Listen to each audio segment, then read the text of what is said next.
How's it going, everybody? Thank you so much for tuning into this video. I'm recording this one directly after making my last video, and today is the day that I finally fixed my four-wheel drive. Now, if you've been paying attention to any of my previous videos, you know that since I have put the lift kit on my truck, I've been rolling around in two-wheel drive, and that is due to the crossover pipe from the driver's side exhaust manifold to the passenger side exhaust manifold gets directly in the way of your front drive shaft. You are not able to put the U-joint onto the yoke for the front differential, so today I'm going to fix that. So,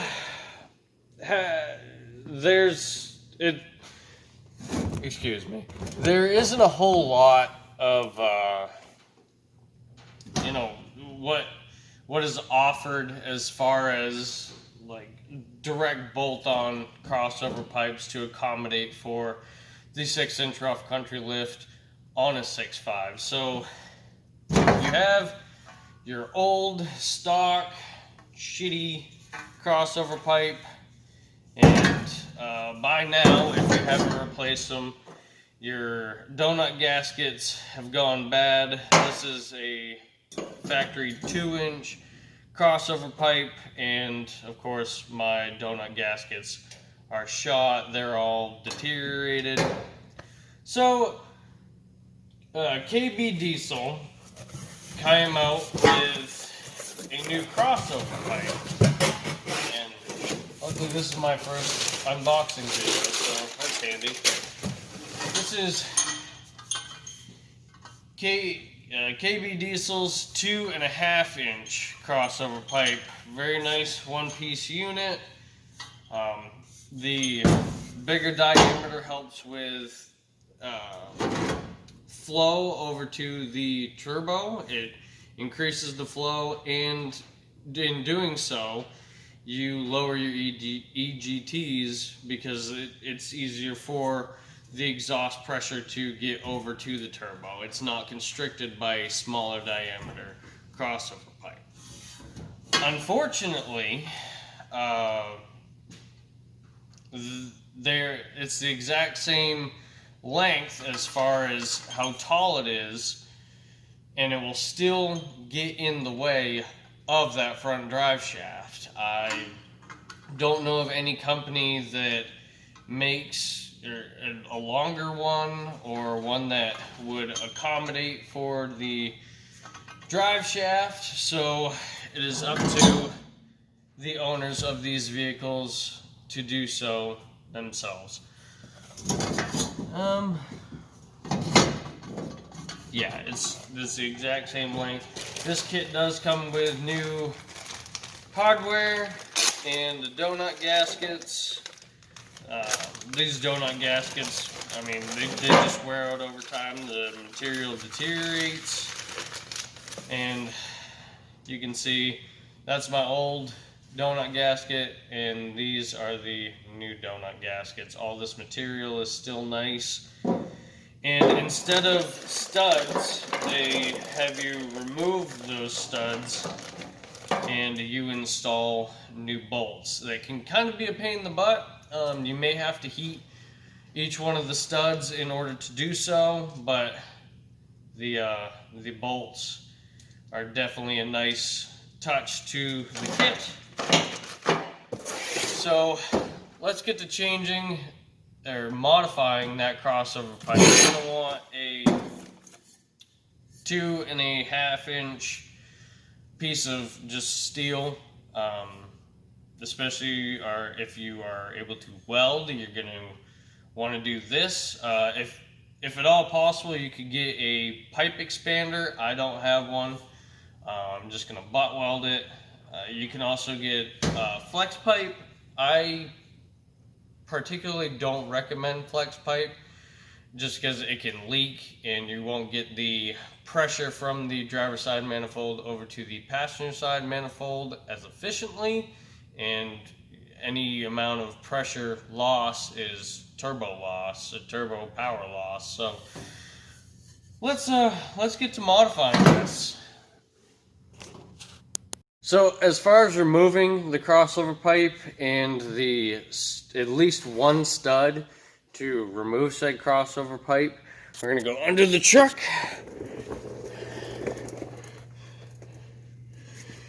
And you can see that I have all the studs in this side. I removed all the material for the old donut gasket on this side, and this side, which is the driver's side, doesn't give you hardly any issue as far as removing it.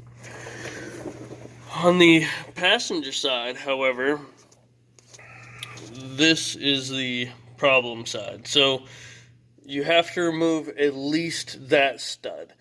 And the reason being is that little flange that comes on the crossover pipe that holds it to the manifold gets caught on this transmission lip.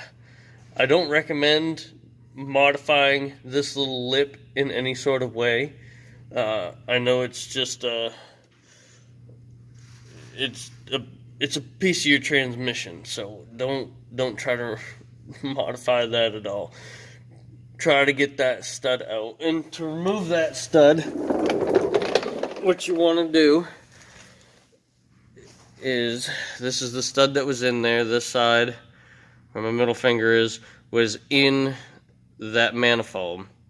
What you want to do is you're going to take two of the nuts that came on the studs, put one on backwards, and then put one on the outside and tighten it up against the inside nut. Then, using a wrench, back the inside one off, turning it counterclockwise, and this tension will pull the stud out. That's the only way to get that stud out, other than getting some extractors, and you want to be careful not to break these studs off in the manifold. You'll be drilling and you'll be tapping that manifold, and it's just a bigger pain in the butt. So take your time. If you have to, use some heat, use some PB blaster, any way to get this stud free from the manifold. So now that I have the manifold off, I'm going to bolt up the new one after I clean all the gasket material off. Just use a wire brush. I got one over there by my Milwaukee Impact. I may remove the rest of the studs, and the passenger side, or I'm sorry, the driver's side ones are fine. They don't give any issue, and I may just put the nuts back on. And I may have to remove all of them from the passenger side, but we'll cross that bridge when we get there. So as far as mounting your little donut gaskets, when you set them up where they're supposed to be, you're going to install them like this. So on your crossover pipe, the beveled edge sits down towards the flange. That is how they will be mounted. And there's a little ridge inside that manifold that this little itty bitty ridge sits in. Now this is going to want to fall out on you. So the way to prevent that from falling out, you see that little tab right where my thumb is? You're going to want to bend it out like this one over here. So I got that bent out, and this one is flush. Bend one at a time, each one of them out enough to where this donut gasket is not going to fall out of that manifold.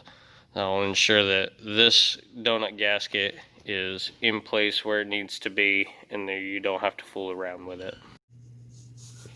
Alright, so now that I have both my donut gaskets in place, what I want to do is I want to remove this stud. I'm on the passenger side of the truck. This is the very most top stud, and I want to get that off. So what I do is I put a ratchet wrench and a nut on backwards, and then where'd that nut go? Just a second. Where did I put that? Oh, right there. I'm gonna install this nut so it will tighten up and sandwich against the other nut that I have there. And that way I can take the ratchet and turn counterclockwise to back this stud out. And then I'll probably remove all the studs on this manifold, and I'll probably keep the driver's side manifold studs on there. The driver's side manifolds, again, don't give you really any trouble. It's just the passenger side ones. That flange cannot fit past that ridge. So as you can see, the new crossover pipe is in, and look directly in line. The drive shaft still does not line up with the differential. It has to come down about 2.5 to 3 inches. If you didn't have a lifted truck, you won't run into this issue. The drive line will bolt right up to the front differential, but where my truck is lifted, I run into this crossover pipe just right in the way. So I have to either modify the crossover pipe just here, make this longer and have it come back up, which I don't want to do.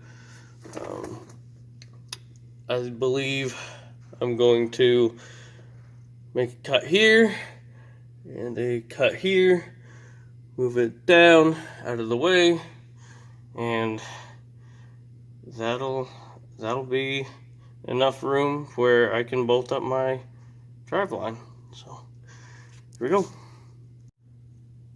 Alright, so now that you've cut your brand new crossover pipe into 3 pieces, hook up your drive shaft and hold your crossover pipe up relatively where it needs to be and measure that distance between where you're going to have to put an extension. Those pieces turn out to be, and I cut them a little longer just to give the drive shaft some space.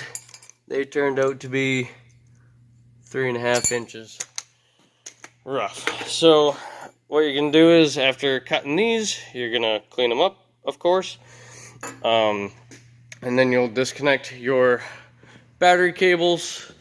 And if you're doing it this way, firing up the welder and tacking them in place, make sure you have good ground, make sure your gas is on so it doesn't leave any pits or holes or anything like that. Again, if you're going the welding way, be sure to disconnect those battery cables. Okay, so got the extensions welded onto both sides. What you want to do is tack in multiple spots all the way around, and then undo the bolts, take it out on the floor, get a good solid bead all the way around, grind it down, stick your light up in there and see if there's any light showing through. Other thing you want to do is look up inside, make sure you get any slag or anything out of it, because once you hook up your crossover pipe or to the extensions, if you don't clean out that slag, it's going to go directly over and up into your turbo, and that's going to be a bad day. You're going to roast that turbo awfully quick, especially if it binds up. So make sure to get all the slag out of your tubes before you weld your crossover pipe on, and then double check, make sure no leaks are there. Then you'll tack your crossover pipe on, bring it back out to the floor, weld it all the way around, and then button it back up, make sure it fits, and you should be good to go. I have it mocked up, and that is pretty damn good fit. I'm glad that was able to work out. Sorry that my camera isn't focusing. Got that gap to bridge right there, but I can fix that. So, on to getting that pipe back on. Alright, so once you got your crossover pipe all nice and welded up, and you're satisfied, you do a last test fit, and now it clears the drive shaft, which I can now have full wheel drive. I still gotta hook up my connectors to there. All it is like a little screw. I'll just undo that and hook my wires back up, and I'll have full wheel drive. But I'm gonna put some exhaust wrap on that. Make sure you check for any leaks. You can fill this tube up with water before you put it on and see if there's any leaks, and then go ahead and patch those holes up, and you'll be all done. So let me show you the end result once I get the exhaust back down, wrapped up, and bolted back on. Alrighty, legends, so I'll finally show you the finished product.